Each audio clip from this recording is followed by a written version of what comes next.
வச்சுட்டு வந்த காலத்திலேயே வெறும் கம்பம் மட்டும் வச்சு இந்த நிலத்தை பாதுகாத்தவன் தமிழன். அப்படி பார்க்கும்போது இன்னைக்கு எப்படி அமெரிக்கா எல்லாத்தையும் கட்டுப்படுத்தலாம்? எதனால் அப்படின்னா ஆயுதங்கள் தான். யார் ஒருத்தர்கிட்ட ஆயுதம் இருக்குதோ அவன் எல்லாத்தையுமே கட்டுப்படுத்த முடியும் அப்படிங்கிறதா அந்த ஆயுதங்கிற அறிவு. அப்படி தமிழர்கள் உலகம் முழுக்க கட்டுப்படுத்த ஒரு ஆயுதம் இருக்கு அப்படின்னா அது சுருள்வாள் தான். எல்லா வாழும் எல்லா இடத்துலையும் இருக்கு. ஆனால் சுருள்வாளுங்கிற ஒரே வாழ் அது தமிழருக்கானது. எல்லாமே கையில் வாழ் வச்சிருந்தா தெரிஞ்சிடும். ஆனால் சுருள்வாள் மட்டும் கையில் நமக்கு தெரியாது. ஏன்னா அது சுருள் இருக்கும். எப்போ தேவையோ அப்போ அதை எவ்வளவு தூரம் வேணாலும் அதை நீட்டிக்க முடியும். அந்த மாதிரி எதிரி எவ்வளவு தொலைவில் இருந்தாலும் அவன் அடித்து காலி பண்ணலாம். கத்தியால் காயமாச்சுன்னா காயம் உடனே ஆறிடும். சுருள்வாளால் காயமாயிடுச்சுன்னா காயம் மாறாது.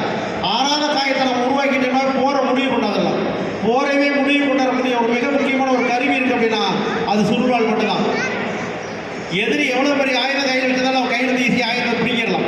இதுக்கெல்லாம் பயன்படுத்தப்பட்ட மிக முக்கியமான ஒரு கருவிகள் இருக்கு அப்படின்னா அது சுருள்வாள் தான். அது தமிழர்களுக்கான மிக முக்கியமான ஒரு வாளாக கருதப்படுது.